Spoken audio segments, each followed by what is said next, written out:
Maserati is proud to partner with Monocle on Culture on Monocle Radio. Folgore is the Italian word for lightning. Put another way, power in its purest form. The new all-electric Maserati Gran Turismo and Gran Cabrio Folgore truly deliver the grand in grand touring. With up to 450 kilometers on one full battery charge and flashing from 0 to 100 kilometers an hour in just 2.7 seconds, Folgore delivers. Higher speed, blazing acceleration, and sensational agility. A true Maserati sports car on its own terms. And Folgore can count on the largest network of power points in the world. And thanks to ultra-fast charging, getting back up to 100 kilometer range takes just a few minutes. You see, the world is changing. Roads are changing. From inside a Maserati Folgore, everything that once seemed the future is right at hand. Gran Turismo Folgore and Gran Cabrio Folgore. Pure luxury, pure performance, pure Maserati.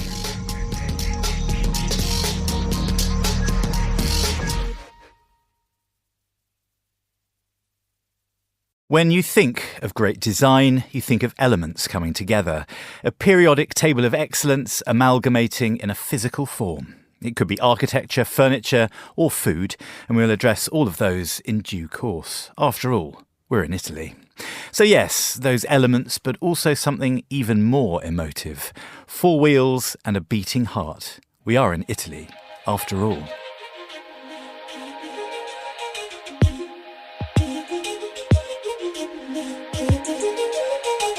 You're listening to a special episode of Monocle on Culture that we've made to celebrate our partner for this current season, Maserati. The beloved Italian marque has produced 2 new all-powerful, all-electric sports cars, the Gran Cabrio and Gran Turismo Folgore. Last month, we explored the sunny highways and byways of northern Italy in the soft-top Gran Cabrio. Today, we climb into the Gran Turismo. The Gran Turismo is so respected out there because our engineers and modern just always find, generation by generation, a way to further improve the handling of the car to be up there with the best.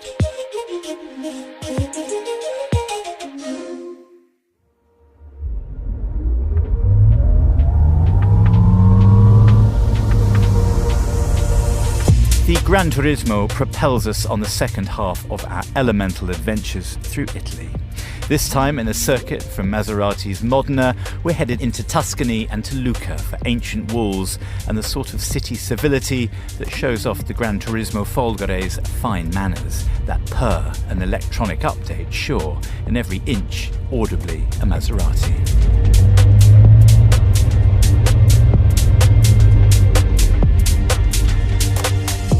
The front end is all intent. The bonnet swoops like a vigorous form in nature over large, lively headlamps. The grille has a playful sense of entitlement. It's been inherited, after all, but also reimagined, sculpted for an electric future where air cooling is less longed for by the engine than the brakes. Those discs behind the wheels are polished sorts of anchors, but not too elegant to mean business. Elements all checked and correct. And it's fast, trust me, scooping a wedge of fresh air with its friendly mouth of mischief. As with episode 1, we'll hear from Maserati's head of design, Klaus Busse, for he is the inspired magus of the elements that have come together to make the Gran Turismo. Klaus, I wonder how the Gran Turismo taps into Maserati's very rich history, while it guides it towards its sort of electric future here in its Folgore guise. Which parts of the archive do you allow yourself to look at while nodding towards the future? When it comes to the Gran Turismo, we need to really look at Maserati as a whole. And the reason for that is there is the Gran Turismo car that we're referring to, where the name of the car is literally Gran Turismo. But then there is the Maserati brand, which reflects with all its products the concept of Gran Turismo. And so if we are a Gran Turismo brand, and then within the brand we're selling a car called the Gran Turismo, then by definition this becomes our North Star product, the car that describes really what the brand is about at its core. There's of course back in 1947, which coincides with the same year when we started building road cars, because up to 1947 we only did race cars. And then in 1947, it was also the inaugural year of the Gran Turismo racing class. And it basically allowed people to bring road cars to the racetrack, because all the years up to that, you could not take a road car to the racetrack. And today that's, of course, is common. That's why we have all GT classes, which are basically road legal cars that can go into the racetrack. So that's the concept, the racing concept of Gran Turismo, combining track and road. And if we take that forward to what we stand for as a brand, I want to maybe give you a funny challenge, right? So I believe you sit in London today. If I ask you to come and visit me in Italy and you get to pick one car for that long trip, you might pick a Maserati, but you might actually pick also another car where you say, no, that's even more comfortable for that long trip. But now I'm going to give you an additional challenge that might change your decision. When I tell you, hey, why don't you drive through southern Germany and you stop at the Nürburgring and you do a couple of hot laps.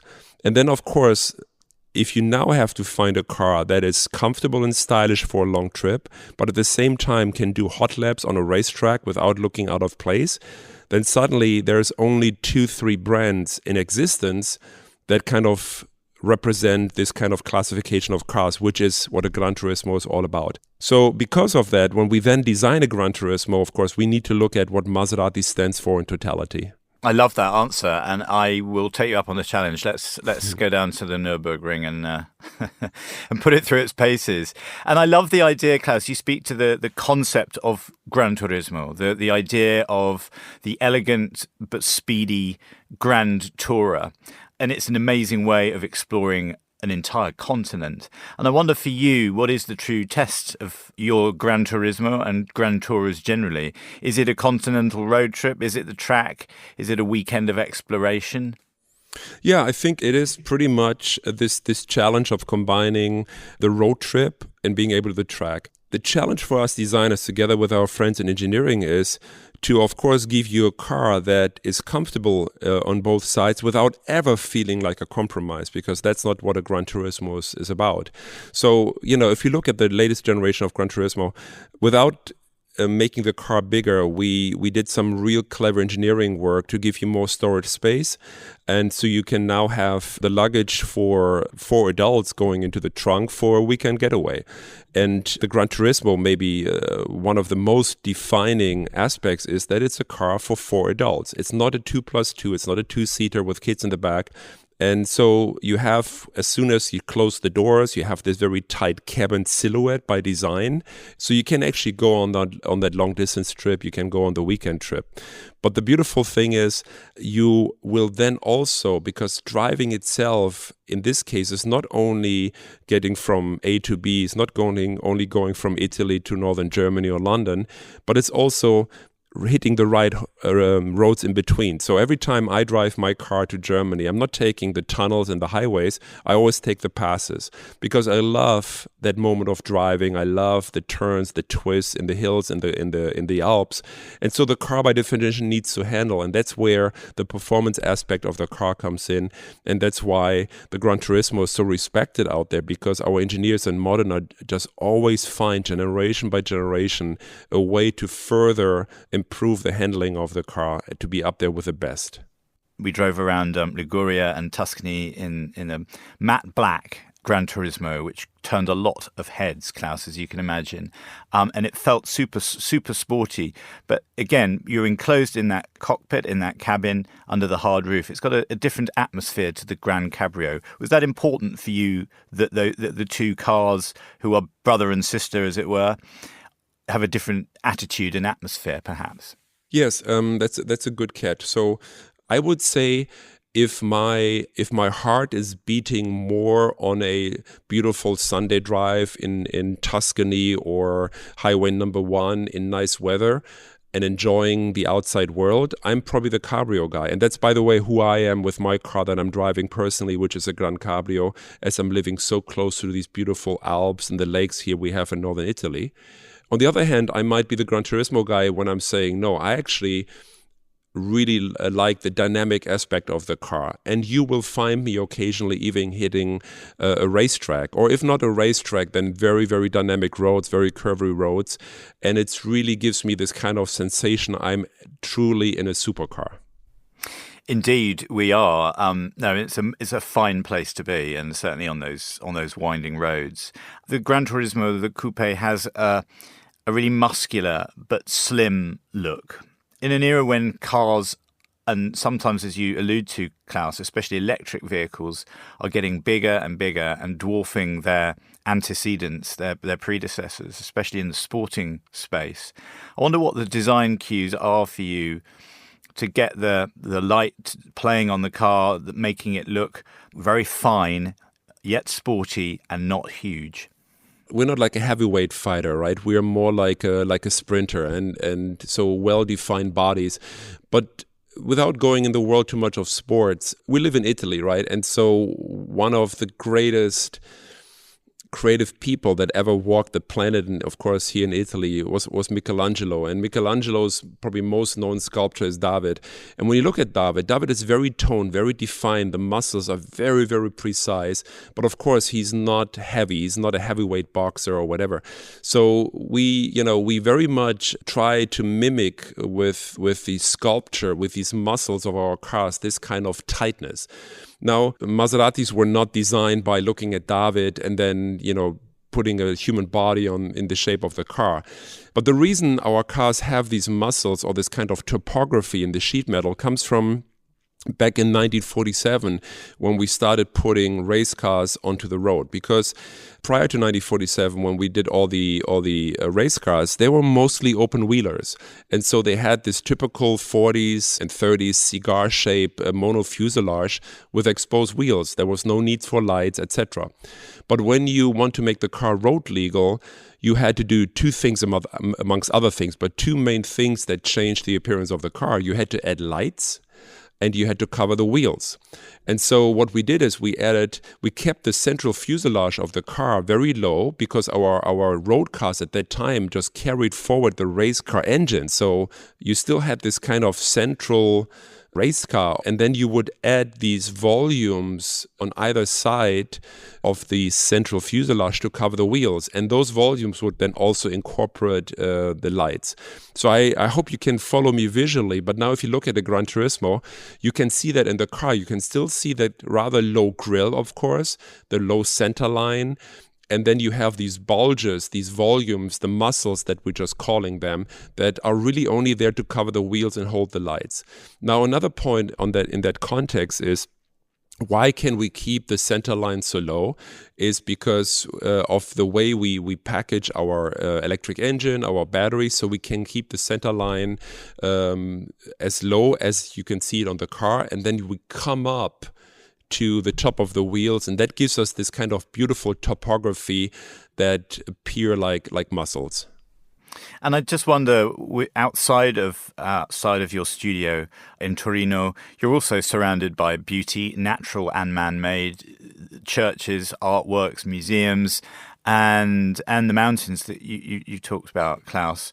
What is a great place to drive or walk, to take yourself out of the sort of studio head, the world of designing motor cars, and to find sort of genuine artistic and sort of cultural inspiration? What have you been sticking on your mood board of late, I wonder? So we are a brand that's from Italy, but the challenges that we have these days are going beyond Italy. So it can be for me a trip to Tokyo last year. It can be a trip to Paris, where I go frequently. I was in London. I was in Berlin this year. I'm going to head to India in a few weeks. And the reason for that is not just simply traveling and enjoying good food and meeting new friends, but it's actually to understand cultures and technology. One of the probably most memorable trips I've taken was, oh my God, as soon as I wanted to say where I'm going, I realized a lot of trips, if not every trip, has been memorable, just because of the chance I have to meet. In Berlin, I met arguably Germany's most important fashion designer. In London, I was sitting down with people from an agency who do animations for Hollywood science fiction movies. So there's so much to learn, so much to absorb. But actually, the trip I wanted to mention was when, this is now 2 years ago, when there was the World Expo in Dubai. I actually ended up flying twice for a week each, just to absorb everything. And just the way how emotions were transferred through technology with projection and sound and smell, and And it's just amazing. So yes, I'm super blessed that every weekend I can jump in my car and I can pick to either go up to Col di Nevole, which is this incredibly beautiful place here in the Alps, or go down to Barolo to buy my case of wine from Barolo itself, or I go to Lago Maggiore where we met. There's so many places here. But for me, there lies so much inspiration in so many places in the world because we're moving at such incredible speed as a society. And as a head of design, one of my biggest challenges and responsibilities is to keep my finger on the pulse where we go as a species. This might sound very, very dramatic, but in a way, we do reflect society in the design of our cars. You're obviously a super busy person. I wonder if you do have the time still to take the scenic route. No, actually more than ever, and I tell you why, for two reasons. Last week I was driving to San Marino, and it's a long distance and I think before we got used to doing a lot of meetings even online, and even in my craft there's a few things I can do easily online. It's a phone call, but it's completely respected that you don't have to take that call in the office, so I can do it while I'm on the road, and therefore I can enjoy that beautiful drive without having to rush as fast as I can from office to meeting, whatever, or physical place. But the second point I would say is even more important. I became addicted to podcasts, and that's why I'm so happy we can do this together, especially with you, because it allows me to take a peek into people's thinking more than, let's say, a typical interview would reveal it, more than a speech or presentation would reveal it, because the conversations are much more natural, obviously. And I just love it. And I've met through podcasts so many people because if I find something interesting, I then go through the effort, finding a way of contacting them, reaching out, eventually meeting them. Like I said, that fashion designer I met in Berlin, I heard first about her on a podcast. I looked her up. We had a mutual friend. And a few weeks later, we met in Berlin over dinner. And that's why I will always take the long route, always the scenic route, because I can always enjoy a wonderful podcast on the side.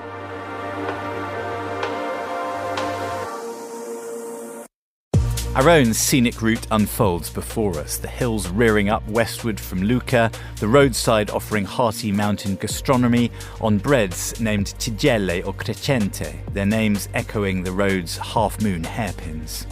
As the weather swirls from sun into storm, the thunder in the hills and lightning in the clouds causes a pause.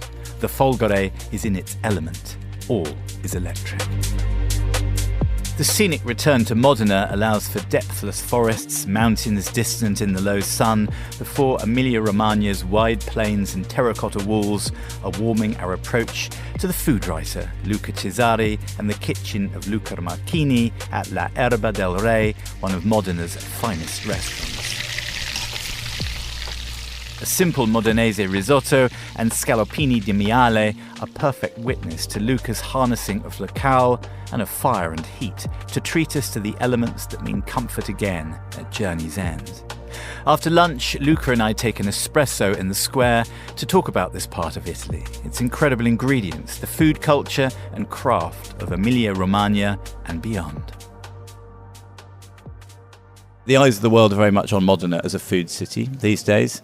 And I wonder whether you think that Lucca is because simply of media interest, or whether it takes a certain chef or a particular fashion for a type of ingredient or style of cooking. Yes, in Modena was less complicated to invent new dishes, new way of cuisine, and so is more freedom. And now we have one of the most important chefs in the world, is Massimo Bottura, obviously, in La Francescana restaurant. And the media point on Modena to rethink also the entire gastronomy of Emilia-Romagna. And this role is very important for this region. We're thinking about ingredients.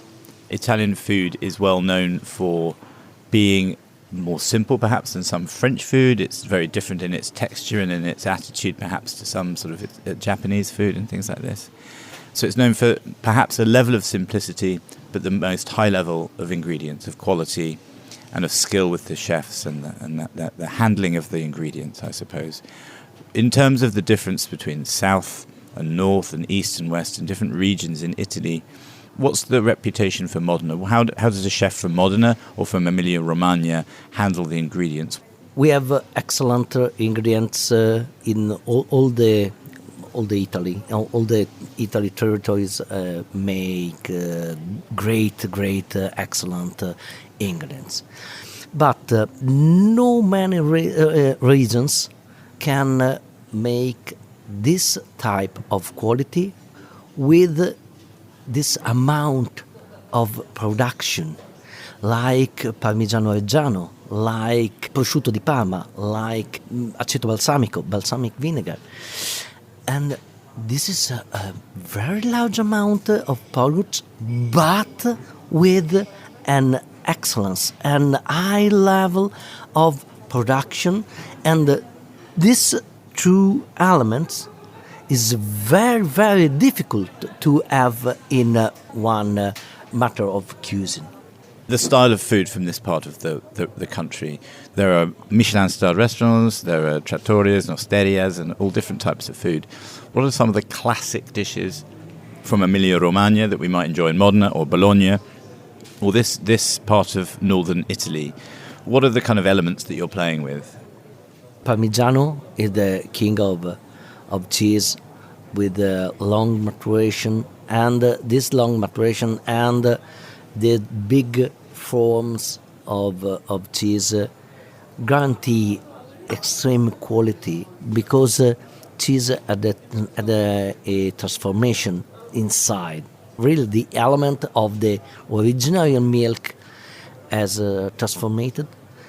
If you take a Parmigiano Reggiano and have suspended time to make for 24, 36 or 40 months, and you take time to have different product. 12 months is one type of Parmigiano, and 36 months is another type of Parmesan. When you think of the food of this region, do you think of kind of rich ragouts? Do you think of something like bolognese? Or do you think of the finer dining elements? Like, what for you is the real heart and soul of the food of this region? Oh, it's difficult.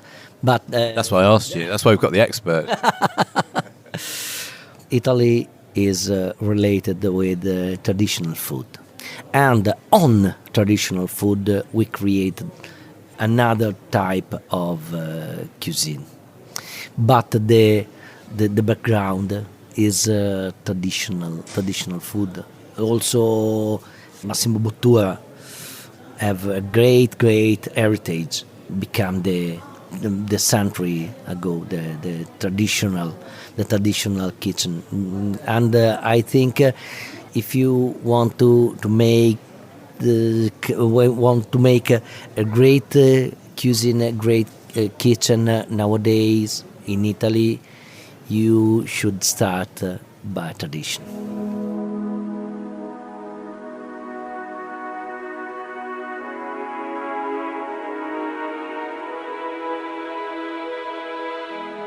Luca's idea that a certain sort of refined Italian cuisine, that exquisite execution based on a deep grounding in craft, could that be borne out in another medium? In episode 1 of our Maserati series, Klaus told us that Italian car designers weren't generally beholden to the strictures of history, that it didn't weigh heavily on their shoulders. So does he bathe in the golden glory of his illustrious forebears, those legendary designers? Does he start with tradition? Well, it caused a giggle. I mean, the second I can't even remotely attempt to answer, because the designers that walked before me, walked before my team, we're talking about the Giugiaro, we're talking about Gandini, about Frua. I mean, those are beyond anything I would ever dare to challenge. But there are certainly cars that I very much respect. See, when you look at Maserati, what I like about Maserati is that every 10 or 20 years, the aesthetic of our cars completely change, right? The elegant 50s, the dandy 70s, the kind of pragmatic brutalist 80s, 90s, and the romantic 2000s. And so now we are in this kind of rolling sculpture. And the beautiful thing about that is, maybe to get off on a tangent here a little bit, is that this reflects so much what Italian design is all about. When, for example, you go to a car launch in Germany, they would show you always, let's say, the 10 cars that came before that car they're launching. And they show this kind of careful evolution, which is absolutely respectful. At the same time, as a designer, I always feel like, clearly they were constrained with what came before, because this is another evolution on the way to possibly perfection. The Italians don't have that constraint. We, here in Italy, we always try to do the best in that moment. And if that best in that moment means we're continuing with what we had 2 or 3 or 4 or 5 years ago, that's great. If we realize that something has changed, society, design technology, or the technology of the car itself, package, whatever, then we have no constraints whatsoever to just cut us loose from what we did just 1 generation ago and create something completely new and fresh. And as a clear example, from those beautiful shapes and sculptures of the 60s to those angular shapes of the 70s. And that's one of the beautiful things about Maserati and Italian design in general.